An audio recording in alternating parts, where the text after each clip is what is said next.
Hi everyone and welcome to another video here on Mike Drives. Before we get started, make sure you like the video if you do enjoy it, and if you really enjoyed it, subscribe to the channel would always be much appreciated. Now we've got that out of the way, let's talk about what today's video is going to be about, and it's about the Le Mans Ultimate coming out of early access and a full-fledged release. However, what I want to do today is talk about it from a kind of rookie perspective.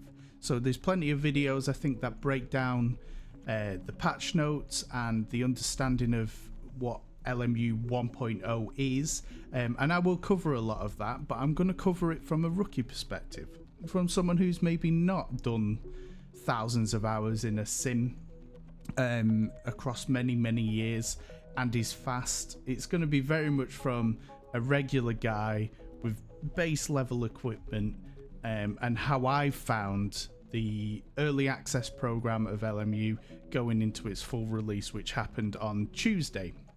So without further ado, let's jump into it. So the first thing they did, obviously, once they released 1.0 was do a nice little post from Studio 397 of Motorsport Games, basically saying thank you very much for everyone who supported the early access program and what they have released with 1.0 and kind of what the future intentions were. Main points to kind of point out were that they've added the Aston Martin Valkyrie hypercar, the Mercedes LMGT3 as free additions to the base game. So there's no additional kind of DLC or anything in that sense. This is just part of the game. It'll be part of the base game. So if you're on the base game, you will get the Valkyrie and the Mercedes for free of charge. The other thing they also did add, and something that, again, from a rookie perspective, may not be evidently clear, and something I wanted to touch on, was the fact that they've added the BMW M4 Evo LMGT3 for 2025. Now, the bit to point out here is that this isn't a new car in as much as it's more of a new skin for the LMGT3 BMW. So whether you drive the 2024 liveries and outfits or the 2025 for the BMW M4, they are essentially the same car. They just have some visual differences. I thought that was pretty good to point out, because obviously if you are new to sim racing, they may seem different and you may be under a false impression that the 2025 one's going to be better than the 2024 one, and that's just simply not the case in this.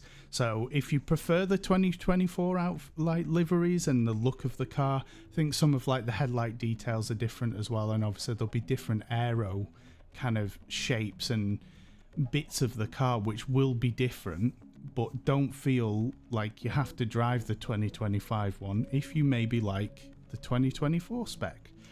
So I thought that was quite interesting to point out. They also talk on, and something I'll touch on a bit later in this video, about the new tyre model and kind of where it sits from various iterations during early access. I think, just as a side note before we go into the full detail of it, I think this is the best tyre model for the LMGT3's LMU has done. I think it's in a very good place. It could do with tweaking, but whenever is sim racing in its perfect final form, there'll always be things that can be changed, and a lot of it is down to preference as well. So some people will find that this update is very jarring for them. People coming to the sim from other sims will find it vastly different, but personally for me, having driven a bit of the game now, I do feel like this one's the most stable, and from what the professionals and speedy real world racers and stuff, they've said it's the most close to real life racing in terms of how the tyres operate. But from a rookie perspective, from my perspective, it just feels good to drive. Obviously I'm not a GT driver, I would have no idea, I don't race cars, but from a perspective of me in the game driving, it feels good. They've also brought things like LMP2 2025 liveries from Le Mans, which I think is really important, and I will say just very kind of briefly, is that it's good that they're not getting rid. So for those who don't know, in WEC, which is part of the game's licensing, LMP2s no longer are racing. They do race in Le Mans, the 24-hour race. That is an annual event, but they're not in the WEC calendar this year. However, that being said, looking at the daily races, looking at the championships that LMU offers, they're very much still part of the bread and butter of LMU, and they are very fun to drive. So the fact that they are still, you know, I know it's only a livery, it's not the end of the world, and now we have custom liveries as well, which is part of one of the updates. It's just nice that they're still acknowledging that these cars are fan favourites and are used, and they are going to continue updating them as they see fit. The other final points to mention just in this is that they have repackaged free DLCs into the base game. So that's the LMDH. Yeah, it is the LMDH. So the hypercar BMW, basically. The McLaren 720 and the Ford Mustang, which were all free DLCs, are now being repackaged a bit like the Valkyrie and the Mercedes into the base game. They have also done a reshuffle of like the current DLCs that are out for the game and called it the WEC Full Access Bundle. As you can see, it basically gives you the full set for the 2024 packs. You get a discount if you buy it as the pack, and also you get a further discount if you have bought parts of the pack but not the full amount. So that's good. And then obviously the other bit that they talk about, as I mentioned, it's not just now, they're talking about the future, is the European Le Mans series is going to be the next content pack. They are going to be showing off actually the early previews at Silverstone, which is in September. So if you go into the ELMS at Silverstone in September, you may actually get early hands-on. The things they've talked about is I think it's Barcelona, Silverstone, and there is a third track which I've forgotten, which I'll post now, and I'll put it in text somewhere. And there'll be LMGT3s as well. LMP3s, because LMGT3s already exist. So yeah, overall, a very good release from early access. Lots of things to look forward to, and also lots of things that come out with this. So we'll go into that now.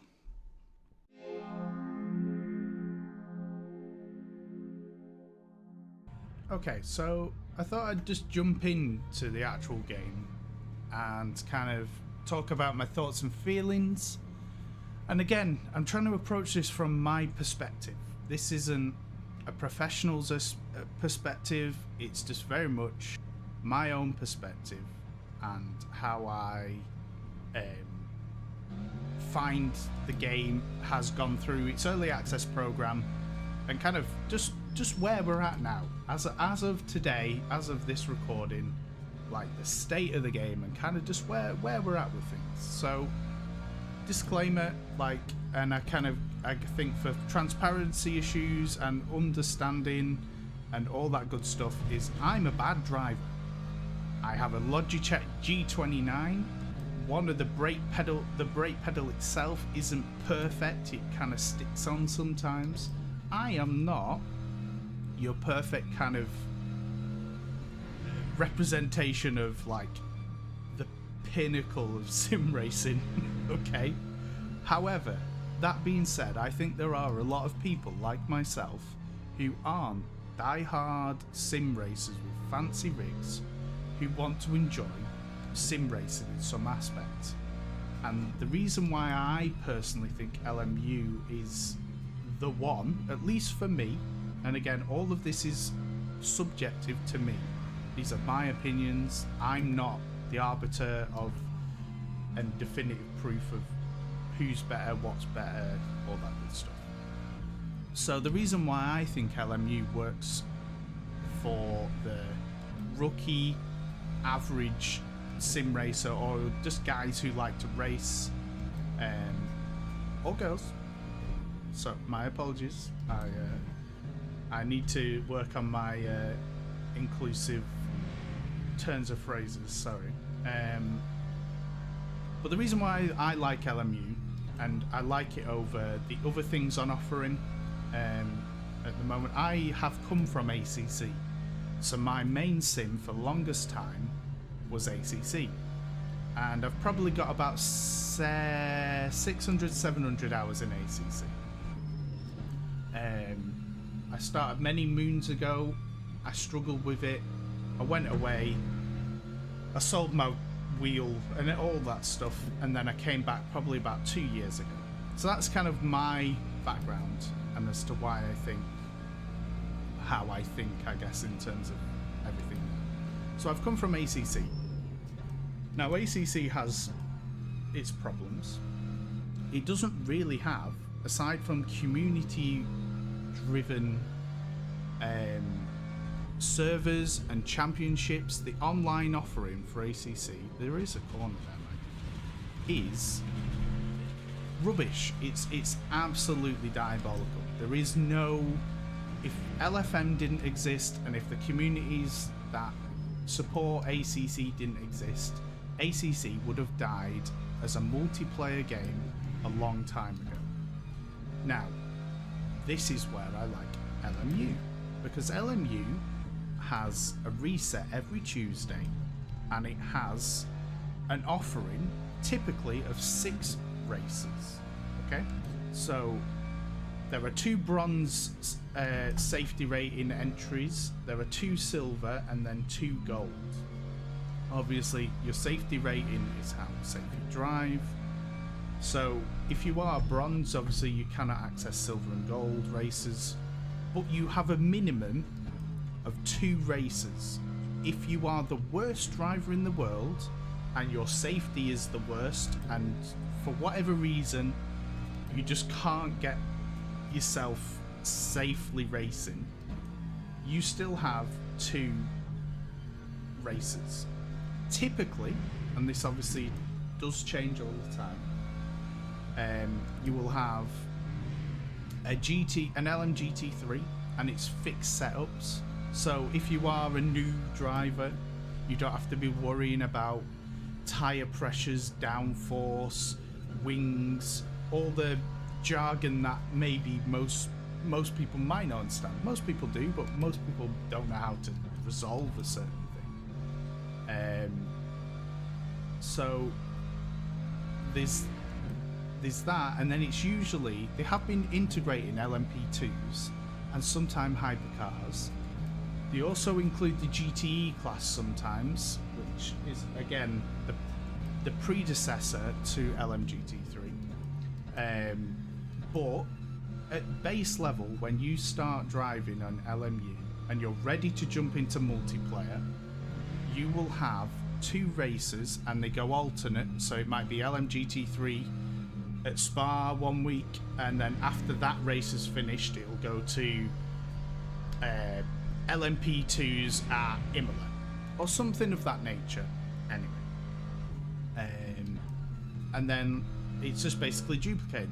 There's 2 silver races, which usually allow open setups and fewer assists, and then gold is basically like, you know, for the speedy people who want maybe a challenge. These usually form up hour-long races, roughly. They seem to do like 60-minute stint races, 1 stint sprints, I think they usually call them. And they will introduce things like the hypercar without assists, all that kind of stuff. So there's plenty on offering, and that's where, as I say, as a rookie coming from ACC, when I had to find communities to race with, and luckily I did find incredible racing communities, shout out to PLR. Coming to LMU, I was just able to jump into races when I felt ready, to jump online and see what's what. So that's one thing, one of many things why I like LMU over the other offerings. The second thing that I enjoy about LMU is the actual driver rating system and the safety rating system. So LMU implemented this as a bronze, silver, gold, platinum kind of situation, bronze being the lowest and then platinum being the highest, and within those echelons of bronze, silver, gold and platinum you'd have 0 to 3. You didn't get 0 from silver onwards, it would start at silver 1, but basically it would go from bronze 0, 1, 2, 3, silver 1, 2, 3, gold 1, 2, 3, platinum 1, 2, 3. And depending on how you race in an online lobby, note for the rookies, this doesn't count for hosted races. This is just if you join one of the LMU official week races, I guess is the best way to put it. So what affects your safety rating, I think, is probably a good one, because I think that's one thing for a rookie that you really need to focus on. Being safe whilst on the track is, for me, and again this is my opinion, the most important thing. Being fast is nice, but there's no point being fast if you crash. If you do one lap that's really quick, but lap 2 you're in the barrier, you ain't finishing the race. So safety is really important, and I think it's a thing that is often overlooked by some people because they want to be at the front, speed in, all that good stuff. But basically things that influence your safety rating during a race are things like contact with another car, whether it's you being contacted or you contacting another car, you crashing into walls or objects. Now it's important to note here, if I was racing and I drove into one of these signs in particular during a live lobby, that would affect my safety rating. Going off track obviously affects it as well. And all of these have varying degrees of impact on it. Obviously, if you are contacting 17 cars in a race, you are going to lose a lot of safety rating compared to maybe just a couple of off tracks. So they all have varying degrees of severity, and it's that kind of thing of, as a rookie, I think a very important thing to learn is when to give up a position, and give up a position safely, because you know the person's faster and you don't want to ruin either of your races. I think that's one thing that I would always champion over anything else.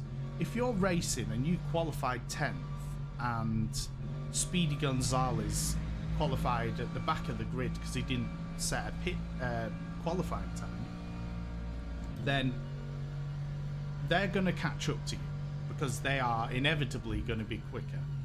Now, if you're going around the corner and you're keeping him behind and they are kind of, you can see they are trying to make a move on you, and you're struggling to keep your line or protect and defend well, I guess is what I'm trying to say. And you know in your heart of hearts, one of the two things are going to happen if you carry on defending. You're going to take you both out, or you're going to lose out by spinning, by over pushing your ability. In that sense, it always seems to me sensible to just let them go. Yes, you're losing a position, but you're preventing any, it's almost like damage limitation. They're going to pass you anyway, probably, but they might as well pass you on your terms than them forcing a turn upon you. And when you are a newer driver and maybe don't know how to react to that, it seems to me like just letting off the gas on the straights or making a predictable line on the outside like that to let them go on the inside seems like a better choice. So safety rating, those kind of things help if you don't do them. Driver rating, on the other hand, is not that complex, but kind of, it's hard, but I don't think as a newer driver or a rookie or anything, you need to focus too much on.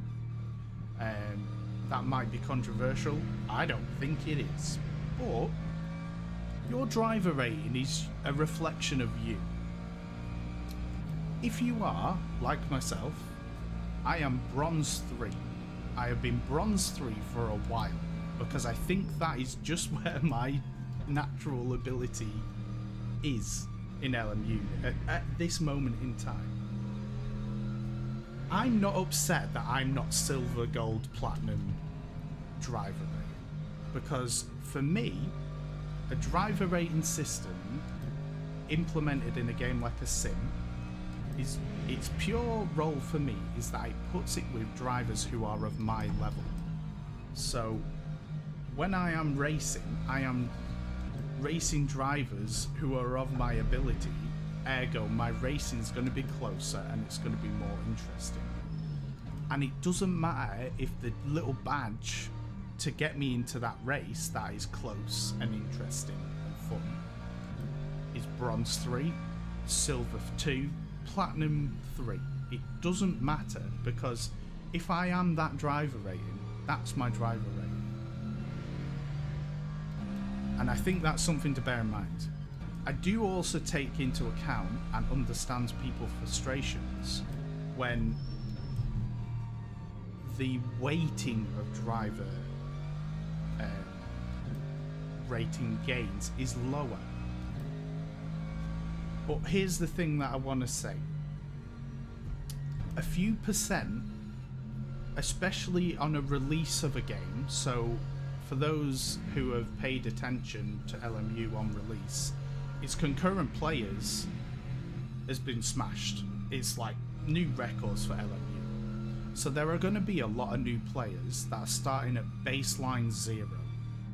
Whatever that is for the algorithm within the game, lots of people are starting at that. It doesn't know where these extra 2, 3, 4,000 drivers are relatively in comparison to everyone else in the game right now. So when you are racing, your gains are going to be nominal, or it might seem exponentially higher than you expected, because it's figuring these people out. The thing that LMU doesn't have is like a set of, like, you've got to do 10 races as evaluation and then we'll chuck you in a thing. You just start at baseline and you work your way up and you work your way down. So I think that is something, I don't know if I say I would want LMU to implement it, but I think it's something worth bearing in mind when you are like, I qualified first, I finished first, I got the fastest lap, and my driver gain was 3%. That might just be because the people you are put in a lobby with have lower ELO rating, driver rating, and because yours is high, you were expected to be there, so your gains are going to be less. I just think that's something worth bearing in mind. And I might do another separate video about all these kind of little perks and quirks of LMU in another video. So make sure, if you want to see that, and you haven't already, like and subscribe to the channel. But yeah, all that being said, that's kind of like a very rough introduction, a rookie perspective introduction of like what you need to do. Now, the driver model I said I was going to talk about very briefly, and this is why I've been slowly going round Qatar, which incidentally has a 6-hour driver swap event, which I am going to be part of next weekend with 2 of my good friends, and we're going in the LMGT3s. We haven't decided the car yet. That is to be decided, but I'll be streaming it over on my Twitch, which will be in the description below. So, tyre model. I did mention at the start of the video, I think this is the best it's ever been through early access. Now, I got LMU probably a month after it came out into early access. I bought it kind of on a whim because I was a bit in no man's land with sim racing. I wasn't particularly enjoying ECC. I wasn't rich enough or interested enough to spend loads of money on iRacing. So I bought LMU. Now, when I first got it, it was a big change because how you drive the car is very different to ACC. You don't just slam the brakes on and the accelerator, full throttle, full brake, no in between. LMU has it's almost like there's a finesse to the braking systems and stuff. And like I say, I am not good at the game. I enjoy the quirks of it and the fun. But this tyre model, I must give a tip of the hat to the developers, because the last update when they updated the tyre model was a bit unstable, especially as a rookie driver. So, and what I mean by that is the previous model, whilst the tyres felt better, how it related to the car and its reactions to things like putting accelerator coming out of corners like that would often result in spinning, and people couldn't quite work out what was going on. And I think the best way to describe it for me was like, it felt like the rear end of most of the LMGT3s weren't attached to the circuit. It was like, in some respects, I think the nearest analogy I can make to it was like your rear wheels were like shopping trolley wheels, where they were like, if you're going straight, they'll go and they're smooth. But the moment you kind of like rear, because they're not kind of fixed axle, they kind of woo, and you get some weird kind of reactions out of them. I'm happy and proud and so pleased to say that this new update resolves that. You can still spin the car, which is a natural part of going too fast and pushing the car too much.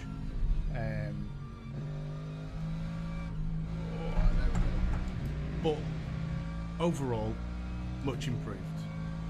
You will notice in the bottom right of the corner where the speedo is, the tyre kind of MFD, that used to always be blue. It was really hard to keep temperature in the tyres, even after kind of like longer stints.